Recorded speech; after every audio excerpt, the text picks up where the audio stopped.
Marcos 10, del 17 al 30. Ve, vende todo lo que tienes y sígueme, dice el Evangelio de hoy. Y quien quiere seguir al Señor tiene algunos puntos a trabajar y valores a recordar. Mira, el cristiano que sigue a Jesús debe tener estos puestos. En primer lugar, la sabiduría. ¿Qué es lo primero que debe pedir al Señor? Sabiduría. Sabiduría viene del término sapere, es quien le pone gusto a la vida. Le sabe encontrar el gustito a las cosas de la vida. Y la gran riqueza de una persona no es cuánto tiene, sino cuánta sabiduría posee. Si el mundo hoy está en crisis, es por la carencia de hombres sabios que faltan. Para ser sabio no se necesita leer tanto sobre la vida, sino profundizar y entender sobre la vida. La clave del hombre sabio es su prudencia. El prudente es sabio y el sabio es prudente. Sabiduría no es que habla tanto, sino que sabe en qué momento hablar. Por un segundo lado, tenemos la palabra de Dios, lo que nos muestra claramente San Pablo en la segunda lectura. Es tener ese lugarcito para escuchar la palabra, para meditar en tu corazón. Aquello que decía ese padre de la iglesia, quien no conoce las Escrituras, no conoce a Cristo. Tener ese momentito para reflexionar, buscarte esos minutos para leer la palabra de Dios, para meditarla, para comprender la vida de otro tinte. Porque cuando vos lees la palabra de Dios, encontrás la esperanza y le encontrás un sentido a las cosas de la vida. Y si no te animás al Antiguo Testamento, animate al Nuevo Testamento. Pero qué lindo cuando te tomás unos minutitos para meditar.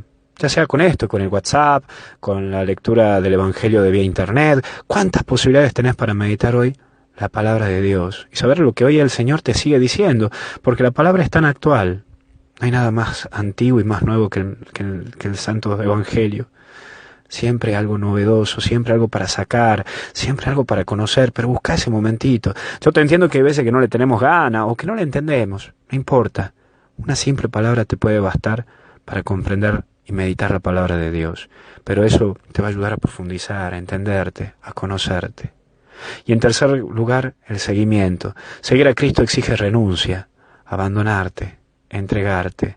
Y esto va a golpearte al principio, porque a uno le cuesta renunciar a sus ideas, a sus gustitos personales, a sus caprichitos.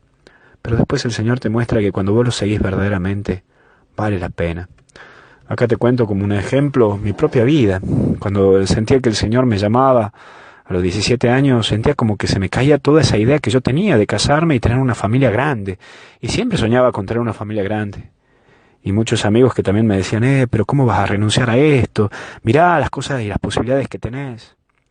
Y las renuncié.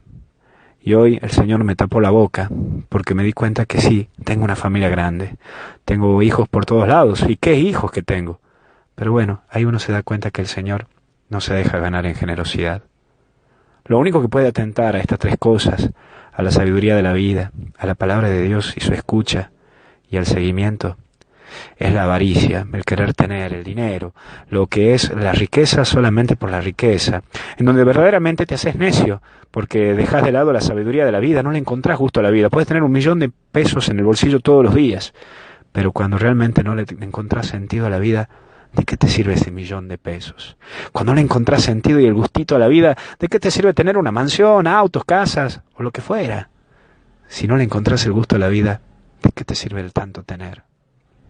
Por eso, hoy el Señor te invita a eso, a encontrarte nuevamente con Él, a través de la palabra, porque cuando una persona se deja llevar por la avaricia, por el tener, ni siquiera se acerca a la palabra de Dios, no escucha, ni siquiera al mismo Dios. Y por último, el Señor nos muestra que la renuncia es una exigencia constante, pero un enriquecimiento grande, que solamente Dios te lo puede dar. Que tengas un hermoso domingo y aprende a renunciar. Y cuando te cueste la vida, cuando no le encontrés gustito a la vida, búscate un pobre o un enfermo, y te aseguro que te van a enseñar a vivir bien la vida y a comprender a la misma vida. Que Dios te bendiga y que tengas un hermoso domingo en el Señor, en el nombre del Padre, Hijo y Espíritu Santo. Buena jornada.